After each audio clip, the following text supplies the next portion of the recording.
नमस्ते, आप सभी का स्वागत है। आज की इस कक्षा में भारतीय संविधान के कुछ प्रावधानों के बारे में जानकारी हासिल करेंगे। आशा करता हूं कि आप अपना ध्यान केंद्रित रखेंगे तथा बतलाई गई बातों को ध्यान देकर याद करेंगे। आइए आरंभ करते हैं। भारत का संविधान पूरे विश्व का सबसे बड़ा लिखित संविधान है। ये देश की शासन प्रणाली, नागरिकों के अधिकारों, कर्तव्यों और संवैधानिक संस्थाओं की संरचना को निर्धारित करता है। इसे 26 जनवरी 1950 को लागू किया गया। प्रारंभिक रूप से इसमें 395 अनुच्छेद और 22 भाग थे। ये संविधान 2 वर्ष 11 महीने 18 दिन में बनकर तैयार हुआ तथा इसमें वर्तमान में 12 अनुसूचियां और 22 भाषाएं सम्मिलित हैं। संविधान की प्रस्तावना का प्रारंभ "हम भारत के लोग" शब्दों से होता है। ये प्रस्तावना उद्देश्य प्रस्ताव पर आधारित है, जिसे पंडित जवाहरलाल नेहरू द्वारा 13 दिसंबर 1946 को संविधान सभा में प्रस्तुत किया गया था। प्रस्तावना की अवधारणा अमेरिका के संविधान से तथा इसकी भाषा ऑस्ट्रेलिया के संविधान से प्रेरित है। इसमें अब तक केवल एक बार संशोधन हुआ है, जो 42वें संविधान संशोधन 1976 के माध्यम से किया गया, जिसके द्वारा समाजवादी, धर्मनिरपेक्ष और अखंडता जैसे 3 शब्द जोड़े गए। प्रस्तावना में सामाजिक, आर्थिक और राजनीतिक न्याय के साथ साथ प्रतिष्ठा और अवसर की समता का उल्लेख है तथा इसमें शासन की सर्वोच्च सत्ता जनता में निहित मानी गई है। संविधान निर्माण हेतु गठित संविधान सभा का गठन 6 दिसंबर 1946 को हुआ। इसकी पहली बैठक 9 दिसंबर 1946 को दिल्ली में आयोजित की गई। दूसरी बैठक 11 दिसंबर 1946 को आयोजित की गई। अंतिम बैठक 24 जनवरी 1950 को संपन्न हुई। इस सभा में कुल 389 सदस्य थे, जिनमें 15 महिलाएं शामिल थीं। इसके स्थायी अध्यक्ष डॉक्टर राजेंद्र प्रसाद और अस्थायी अध्यक्ष डॉक्टर सच्चिदानंद सिन्हा थे। कानूनी सलाहकार के रूप में श्री BN राव ने महत्वपूर्ण भूमिका निभाई। प्रारूप समिति का गठन 29 अगस्त 1947 को किया गया, जिसमें 7 सदस्य थे। 26 नवंबर 1949 को भारतीय संविधान सभा ने भारत के संविधान को औपचारिक रूप से स्वीकृत किया था। इसी ऐतिहासिक दिन की स्मृति में वर्ष 2015 से स्थिति को संविधान दिवस के रूप में मनाया जाता है। आइए अब मौलिक कर्तव्यों और नीति निर्देशक तत्वों के बारे में जानते हैं। मौलिक कर्तव्य संविधान के भाग 4 क के अनुच्छेद 51A में वर्णित हैं। इन्हें 42वें संविधान संशोधन 1976 के द्वारा जोड़ा गया। ये रूस के संविधान से प्रेरित हैं और स्वर्ण सिंह समिति की सिफारिश पर शामिल किए गए। वर्तमान में कुल 11 मौलिक कर्तव्य हैं, जिनमें से 11वां कर्तव्य 86वें संविधान संशोधन 2002 द्वारा जोड़ा गया, जो माता पिता या अभिभावकों को 6 से 14 वर्ष के बच्चों को निःशुल्क शिक्षा दिलाने का दायित्व देता है। मौलिक कर्तव्यों की सूची अनुच्छेद 51A में निम्नलिखित कर्तव्य बताए गए हैं। भारतीय संविधान के अनुसार प्रत्येक नागरिक का कर्तव्य है कि वह क संविधान का सम्मान करे, संविधान, उसके आदर्शों, संस्थाओं, राष्ट्रीय ध्वज और राष्ट्रगान का सम्मान करे। ख स्वतंत्रता संग्राम के आदर्शों का पालन करे, स्वतंत्रता संग्राम को प्रेरित करने वाले उच्च आदर्शों का अनुसरण करे। ग भारत की संप्रभुता, एकता और अखंडता की रक्षा करे, देश की सुरक्षा और अखंडता बनाए रखने में योगदान दे। घ राष्ट्र की रक्षा करे, आह्वान किए जाने पर राष्ट्र की सेवा करे और उसकी रक्षा करे। अग भाईचारे की भावना को बढ़ावा दे, सभी भारतीयों में सौहार्द, सांप्रदायिक सद्भाव और समानता को बढ़ावा दे तथा महिलाओं के सम्मान के विरुद्ध प्रथाओं का त्याग करे। च हमारी समृद्ध सांस्कृतिक विरासत का संरक्षण करे, भारत की विविध और प्राचीन संस्कृति की रक्षा करे। छ प्राकृतिक पर्यावरण की रक्षा करे, वनों, झीलों, नदियों और वन्यजीवों की रक्षा करे तथा जीवों के प्रति करुणा का भाव रखे। ज वैज्ञानिक दृष्टिकोण विकसित करे, मानवतावाद और सुधार की भावना के साथ वैज्ञानिक सोच को बढ़ावा दे। झ सार्वजनिक संपत्ति की रक्षा करे, सरकारी संपत्ति की हानि न करे और हिंसा से दूर रहे। न्य व्यक्तिगत और सामूहिक उत्कृष्टता का प्रयास करे, ऐसा आचरण करे जिससे राष्ट्र निरंतर प्रगति करे। ट अभिभावकों का कर्तव्य शिक्षा संबंधी 6 से 14 वर्ष के बच्चों को शिक्षा के अवसर उपलब्ध कराए। ये 86वें संशोधन 2002 द्वारा जोड़ा गया। मौलिक कर्तव्यों के उद्देश्य। 1. नागरिकों में देशभक्ति और नैतिकता का विकास। 2. राष्ट्र की एकता और अखंडता को मजबूती। 3. लोकतंत्र की स्थिरता सुनिश्चित करना। 4. सामाजिक समरसता को बढ़ावा। 5. पर्यावरण संरक्षण के प्रति जागरूकता। 6. जिम्मेदार नागरिकता का निर्माण। मौलिक अधिकार और कर्तव्यों का संबंध। मौलिक अधिकार नागरिकों को अधिकार देते हैं, जबकि मौलिक कर्तव्य नागरिकों से उत्तरदायित्व की अपेक्षा करते हैं। दोनों मिलकर लोकतांत्रिक व्यवस्था को संतुलित बनाते हैं। न्यायिक दृष्टिकोण। यद्यपि मौलिक कर्तव्य सीधे न्यायालय द्वारा प्रवर्तनीय नहीं है, फिर भी न्यायालय समय समय पर इन्हें कानूनों की व्याख्या और निर्णयों में मार्गदर्शक सिद्धांत के रूप में स्वीकार करता है। नीति निदेशक तत्व अनुच्छेद 36 से 51 तक वर्णित हैं। इनमें राज्य की परिभाषा, लोक कल्याणकारी राज्य की स्थापना, समान कार्य के लिए समान वेतन, ग्राम पंचायतों का गठन, रोजगार व सामाजिक सुरक्षा, मातृत्व सहायता, निर्वाह मजदूरी, समान नागरिक संहिता, अनुसूचित जाति एवं जनजाति का संरक्षण, पोषण स्तर सुधार, पर्यावरण संरक्षण, स्मारकों की सुरक्षा, न्यायपालिका और कार्यपालिका का पृथक्करण तथा अंतर्राष्ट्रीय शांति जैसे विषय शामिल हैं। अनुच्छेद 36 ये बताता है कि इन प्रावधानों के लिए राज्य शब्द का क्या अर्थ होगा। अनुच्छेद 37 ये बताता है कि नीति निदेशक तत्व न्यायालय द्वारा लागू नहीं कराए जा सकते, लेकिन ये राज्य के लिए मार्गदर्शक सिद्धांत हैं। अनुच्छेद 38 बताता है कि लोक कल्याणकारी राज्य हेतु राज्य सामाजिक, आर्थिक और राजनीतिक न्याय के आधार पर समाज का निर्माण करेगा। अनुच्छेद 39 ये बताता है कि समान कार्य के लिए पुरुषों व महिलाओं को समान वेतन, समान जीविका के साधन और संसाधनों का समान वितरण होगा।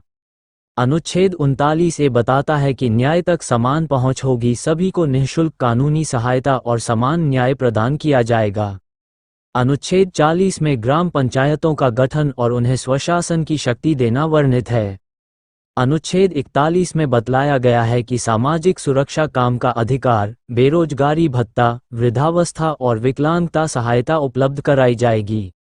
अनुच्छेद 42 में मातृत्व संरक्षण, मातृत्व अवकाश और मातृत्व सहायता प्रदान करना वर्णित है। अनुच्छेद 43 के अनुसार श्रमिक कल्याण के लिए मजदूरों को निर्वाह मजदूरी और उचित जीवन स्तर देना होगा। अनुच्छेद 43A में उद्योगों के प्रबंधन में श्रमिकों की भागीदारी सुनिश्चित करने बारे कहा गया है। अनुच्छेद 44 में कहा गया है कि देश में समान नागरिक कानून लागू किया जाएगा। अनुच्छेद 45 अब 6 वर्ष से कम आयु के बच्चों की देखभाल और प्रारंभिक शिक्षा से संबंधित है, जबकि 6 से 14 वर्ष के बच्चों की शिक्षा का अधिकार अब अनुच्छेद 21A के अंतर्गत मौलिक अधिकार है। अनुच्छेद 46 अनुसूचित जाति, जनजाति संरक्षण SC/ST व कमजोर वर्गों के शैक्षणिक व आर्थिक हितों की रक्षा के बारे में है। अनुच्छेद 47 में कहा गया है कि पोषण स्तर को बढ़ाया जाएगा और नशीली वस्तुओं के सेवन पर रोक लगाई जाएगी। अनुच्छेद 48 के अनुसार आधुनिक कृषि को बढ़ावा दिया जाएगा और दुधारू पशुओं के वध पर रोक लगाई जाएगी। अनुच्छेद 48A में पर्यावरण, वन और वन्य जीवों की रक्षा करने के बारे में कहा गया है। अनुच्छेद 49 में कहा गया है कि ऐतिहासिक स्मारकों और महत्वपूर्ण भवनों की सुरक्षा की जाएगी। अनुच्छेद 50 द्वारा न्यायपालिका और कार्यपालिका का पृथक्करण किया गया है। अनुच्छेद 51 में कहा गया है कि अंतर्राष्ट्रीय शांति, सुरक्षा और सौहार्द को बढ़ावा दिया जाएगा। भारत में मौलिक अधिकार संविधान के भाग 3 में दिए गए हैं। प्रारंभ में ये 7 थे, लेकिन 44वें संशोधन 1978 के बाद संपत्ति का अधिकार हटाकर कानूनी अधिकार बना दिया गया और वर्तमान में कुल 6 मौलिक अधिकार हैं। इनमें अनुच्छेद 14 से 18 तक समानता का अधिकार, अनुच्छेद 19 से 22 तक स्वतंत्रता का अधिकार, अनुच्छेद 23 से 24 तक शोषण के विरुद्ध अधिकार, अनुच्छेद 25 से 28 तक धार्मिक स्वतंत्रता का अधिकार, अनुच्छेद 29 से 30 तक संस्कृति एवं शिक्षा का अधिकार तथा अनुच्छेद 32 में संवैधानिक उपचारों का अधिकार शामिल है। भारतीय संविधान में नागरिकों के मौलिक अधिकारों की रक्षा हेतु 5 प्रकार की रिटों का प्रावधान किया गया है। ये रिटें मुख्यतः अनुच्छेद 32 सुप्रीम कोर्ट और अनुच्छेद 226 उच्च न्यायालय के अंतर्गत जारी की जाती हैं। 1. हेबियस कॉर्पस यानी देह प्रस्तुत करो। 2. मैंडेमस यानी परमादेश। 3. प्रोहिबिशन यानी प्रतिषेध आदेश। 4. सर्टियोरारी यानी उत्प्रेषण आदेश। 5. क्वो वारंटो यानी किस आदेश से। संविधान में वर्णित इन 5 प्रकार की रिटों का वर्णन निम्न प्रकार हैं। 1. हेबियस कॉर्पस, जिसका अर्थ है शरीर को प्रस्तुत करो।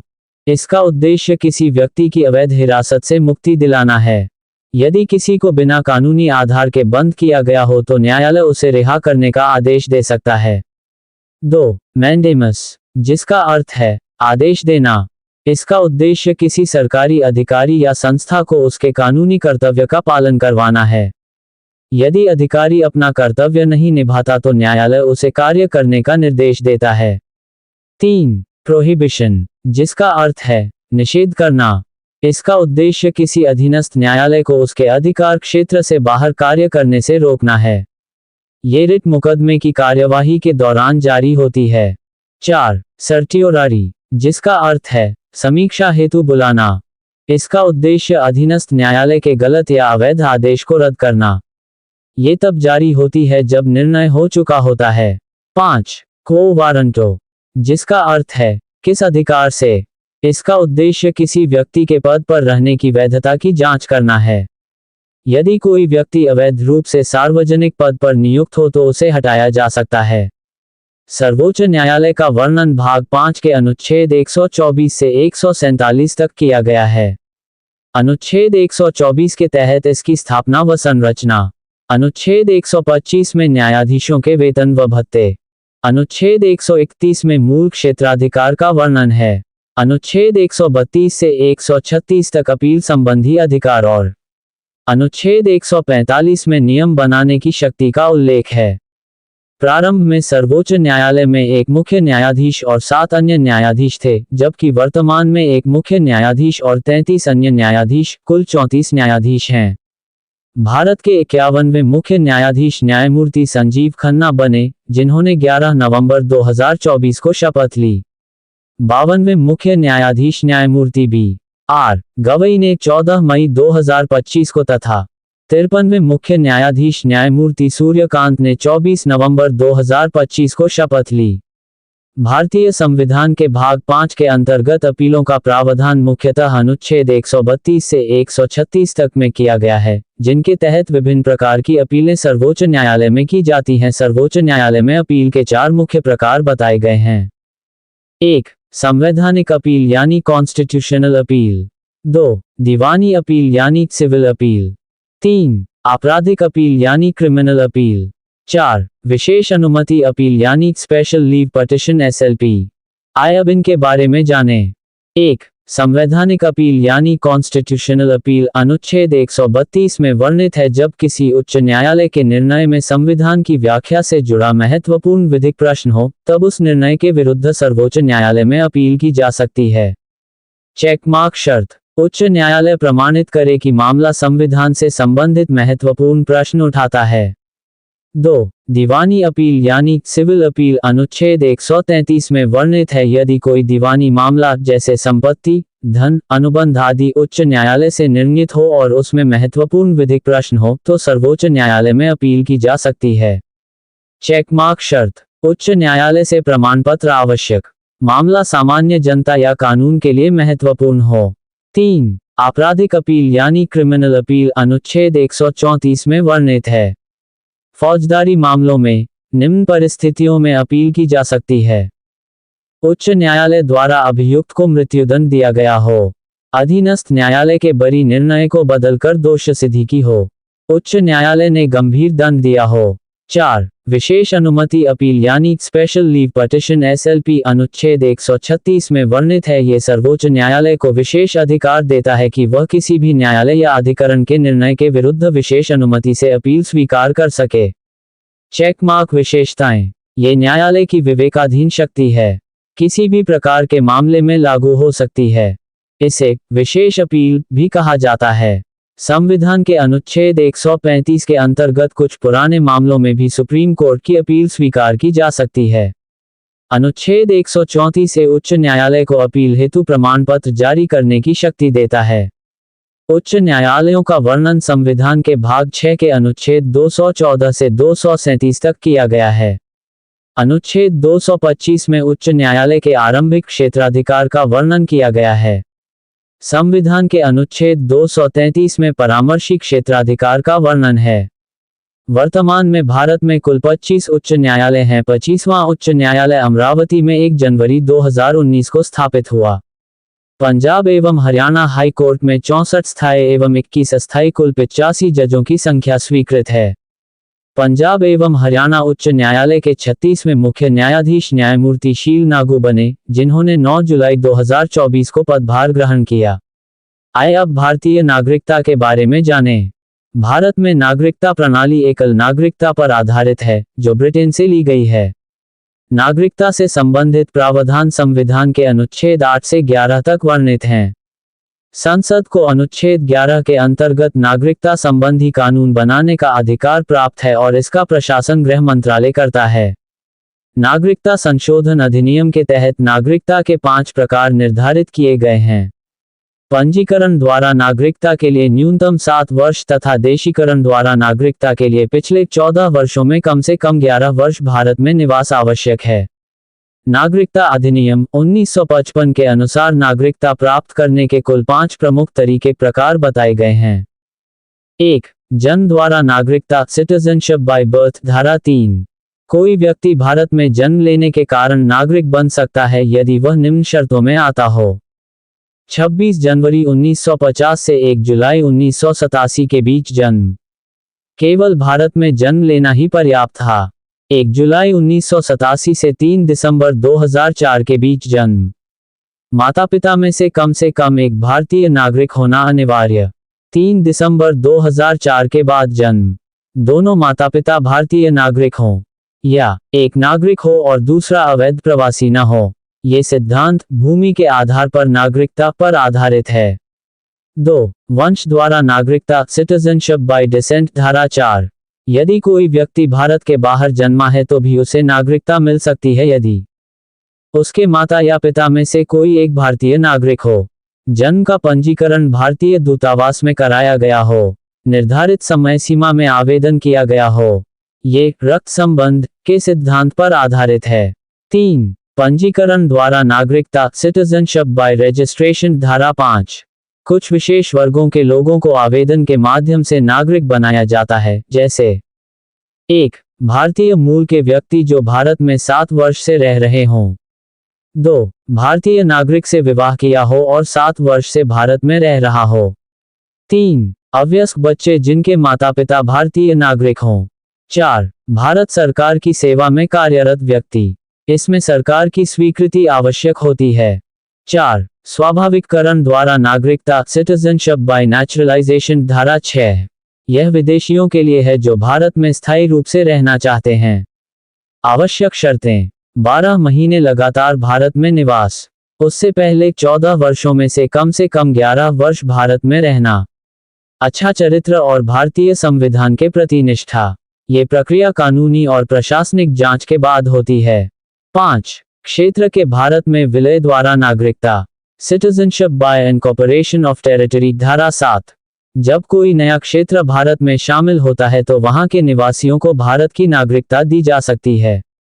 उदाहरण: गोवा का भारत में विलय 1961, नया नागरिकता संशोधन कानून 2019 CAA, सिटीजनशिप अमेंडमेंट एक्ट 2019 ने नागरिकता कानून में महत्वपूर्ण बदलाव किए।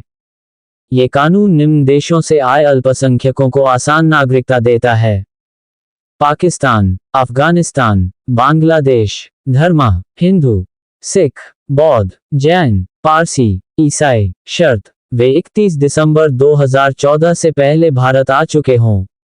उन्हें अवैध प्रवासी नहीं माना जाएगा। 11 वर्ष के बजाय 5 वर्ष में नागरिकता मिलेगी। नागरिकता 3 तरीकों से समाप्त हो सकती है। 1. त्याग रेनंसिएशन, व्यक्ति स्वयं नागरिकता छोड़ सकता है। 2. समाप्ति टर्मिनेशन, दूसरे देश की नागरिकता अपनाने पर। 3. छिन जाना डेप्रिवेशन, धोखाधड़ी या राष्ट्र विरोधी गतिविधियों पर। अनुच्छेद 33 के अंतर्गत संसद पुलिस बलों के मौलिक अधिकारों को सीमित कर सकती है। Police forces restriction of rights act 1966 के अनुसार पुलिस कर्मचारी किसी ट्रेड यूनियन या लेबर यूनियन में भाग नहीं ले सकता। इस एक्ट की धारा 3 के अनुसार यह प्रतिबंध लागू होता है और धारा 4 के अंतर्गत उल्लंघन करने पर 2 वर्ष तक का कारावास या 2000 रुपये जुर्माना या दोनों हो सकते हैं। राष्ट्रीय प्रतीकों की बात करें तो भारत का राष्ट्रीय ध्वज 22 जुलाई 1947 को अपनाया गया। राष्ट्रगान जन गण मन और राष्ट्रगीत वंदे मातरम दोनों को 24 जनवरी 1950 को संविधान सभा द्वारा मान्यता दी गई।